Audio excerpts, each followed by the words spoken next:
બાળ લગ્નો રોકવા અને ઓછી ઉંમરે માતા બનવાના કેસોને રોકવા માટે સરકાર અનેક પ્રયાસો કરે છે। જનજાગૃતિ અભિયાનો પણ ચલાવવામાં આવે છે। આથી આવા આંકડાઓ ઓછા થઈ રહ્યા હોવાના સરકાર દાવા કરે છે, પરંતુ કડવી વાસ્તવિકતા એ છે કે આજે પણ ઓછી ઉંમરે બાળકો થવાના અને માતાઓ બનાવવાના કેસ વધી રહ્યા છે।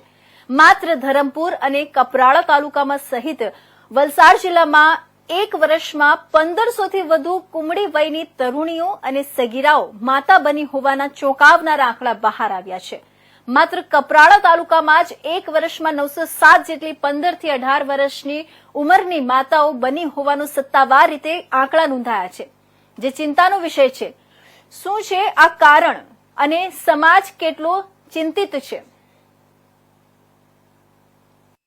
CHC કપરાડા છે અને એમ આપણે જોવા જઈએ તો ઘણો બહુ પુઅર એજ્યુકેશનવાળો વિસ્તાર કહેવાય છે આ નોર્મલી આપણે જેટલું જાણીએ છીએ એ પ્રમાણે।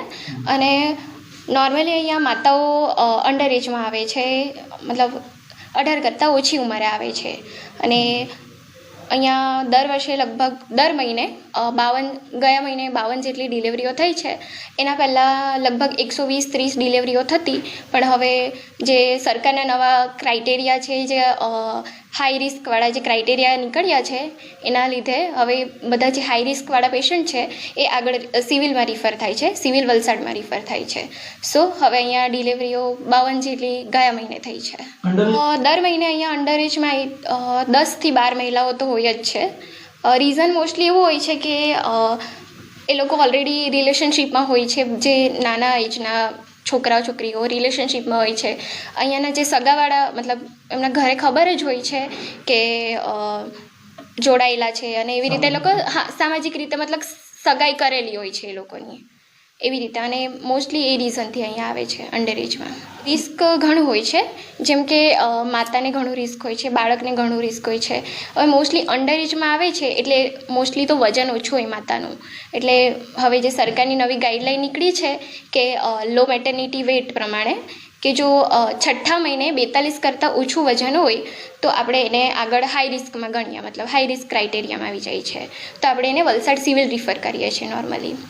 અને મોસ્ટલી રિસ્કમાં તો એવું હોય છે કે એક તો માતાને ઘણું રિસ્ક હોય છે, APH થવાના ચાન્સ છે, PPH થવાના ચાન્સીસ છે, અને બાળકનું વજન ઓછું આવે, લો બર્થ વેટ બાળક આવે, પછી જન્મજાતે મતલબ બાળક એટલું હેલ્ધી નહીં હોતું જેટલું આપણને જોઈએ, કુપોષિત હોય છે। હા, ખાસ કરીને જે અમારા કપરાડા અને એની સાથે જે વલસાડ જિલ્લો એ સંપૂર્ણ આદિવાસી વિસ્તાર છે, અને એ આદિવાસી વિસ્તારની અંદર જે આદિવાસીઓની જે સંસ્કૃતિ છે કે વર્ષો પેઢી બાપ દાદાઓથી એ રીતના કે એક સામાજિક આદિવાસીની અંદર એક રિવાજ હોય કે 2-5 માણસો બેઠા હોય ને બે માણસોની વચ્ચે સગાઈ જેવી કરતા હોય, અને સગાઈના રિલેશનને કેટલીક વખત કદાચ એ લોકોની પરિસ્થિતિ આર્થિક રીતે નબળા હોય, તેના લીધે કદાચ મોંઘવારીના સમયે લગ્ન પણ ન કરી શકતા હોય, તો એ સમયે સગાઈના રૂપે લોકો બાળકોને પરમિશન આપતા હોય ને એની સાથે રહેતા હોય। અને ખાસ કરીને એમ જોઈએ તો નાની ઉંમરે જે 15 થી 16, 17 વર્ષ, 18 વર્ષ સુધીના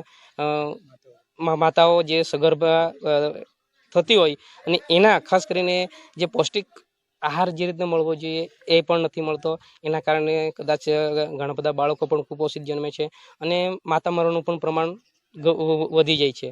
હા, એક સામાજિક રીત રિવાજ પ્રમાણે એ પણ છે એની સાથે। અને એની સાથે બીજું એવું કે મા બાપ પણ એ રીતના ઈચ્છતો હોય કે પોતાની જવાબદારીથી થોડુંક વહેલી તકે મુક્ત થાય એ હેતુથી પણ હોય। અને બીજી વસ્તુ કે બાળકો જ્યારે 15 થી 16 વર્ષના એજના થઈ જાય, એટલે કે જે રીતના કે જાતીય સંબંધ ખાસ કરીને જે પરિપક્વ થઈ જતા હોય, તો એ પણ કદાચ મા બાપથી દૂર રહેતા હોય, તો એ સમયે એવો કિસ્સો ન બને એ હેતુથી મા બાપની પણ ચિંતા હોય, ને એ ચિંતાના આધારે પણ એ લોકો સગાઈ કરી દેતા હોય છે।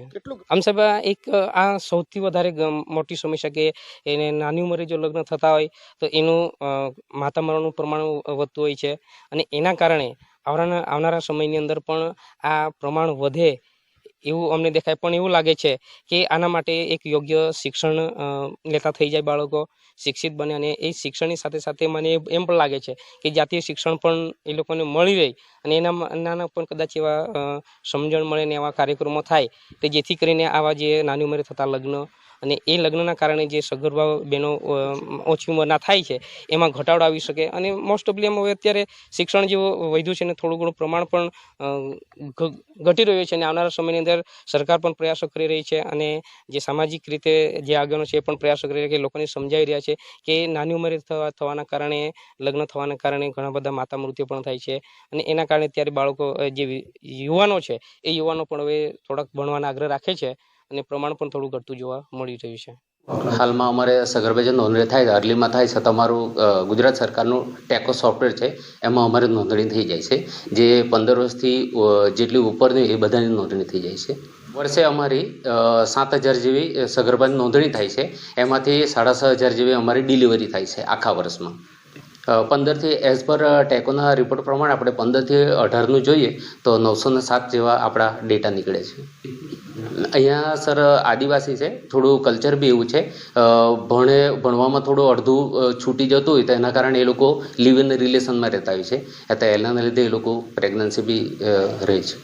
તંત્ર સર અમારે છે એક એડોલેસન્ટ ગ્રુપ છે, RBSKની અમારી ટીમ છે જે સ્કૂલનું SHPનું આખું મોનિટરિંગ કરે છે, એ લોકોને સેન્સિટાઇઝ કરે છે. એ રીતે અમે આ સેન્સિટાઇઝ અને ગવર્મેન્ટના બી ઘણા બધા પ્રોગ્રામો જોઈન્ટમાં શિક્ષણ, આંગણવાડી અને આરોગ્ય એ ત્રણે તંત્ર IC કરે છે, કેમ્પ કરીએ છીએ અને દર હેલ્થ એન્ડ વેલનેસ સેન્ટર પર બી એમના કેમ્પો કરવામાં આવે છે. એ થોડો સમાજની ઇસ્યુ છે. અમારા જે સામાજિક કાર્યકર્તાઓ છે, જે લીડરો છે, એમને જોડે બી અમે મિટિંગ કરી છે વચમાં. વર્ષના અંતે પણ સરકાર એવું કહે છે કે દર મહિને આપણે મિટિંગો કરીએ છીએ, જનસંવાદ કરીએ છીએ. ને હાલે જ અમે એક પરમ દિવસે એક જનસંવાદ કર્યો છે ને એ બાબતને એના મુદ્દાઓ ચર્ચા કરી છે. એટલે એના માટેના ઘણા બધા પ્રયત્નો છે, પણ છતાં બી થોડા આદિવાસી વિસ્તાર છે, એના સામાજિક રીત રિવાજો છે, એટલે થોડી અમને અડચણ તો ઘણી બધી થાય છે. પણ આવનાર સમયમાં સરકાર બી પ્રયત્ન કરે છે, અમે બી પ્રયત્ન ચોક્કસ અમે માનીએ છીએ કે એને અમે દૂર કરીશું. જોખમી તો સાહેબ ઘણું બધું જોખમી કહેવાય છે અમારા હેલ્થની દ્રષ્ટિએ, કારણ કે એનો જે વિકાસ થવો જોઈએ 18થી નીચેની સ્થિતિનો, એ વિકાસનો જ સરકારશ્રીએ ઉંમર નક્કી કરી છે. જો એનો જ વિકાસ ના થાય તો બાળકનો બી વિકાસ ના થાય. બાળકનો વિકાસ ના થાય તો અમારું બાળક બહુ ઓછા વજનવાળું જન્મી શકે. હા, મેન છે કે જે સરકારે 18 વર્ષની ઉપર જો થાય તો જ લગ્ન કરે તો જ ઘણું સારું છે હેલ્થ માટે. કુપોષણના સર ઘણા બધા રીઝન હોય છે, પણ અમારું જે છે કે ઓછી ઉંમરે જે લગ્ન કરે છે એ બી એક ઘણું બધું ફેક્ટર ઇફેક્ટ કરે છે. શું આંકડા અહીંયા મળેલા છે? આંકડા તો સર કુપોષણના આપણને મળે છે એ આમ 5 થી 7% જેવા છે આપણા. ડિલિવરી વર્ષે ઓછી ઉંમરે ડિલિવરીના? હા, ડિલિવરી ઓછી ના, એટલે 4 થી 5% એમાં આંકડા આપણને મળી શકે છે.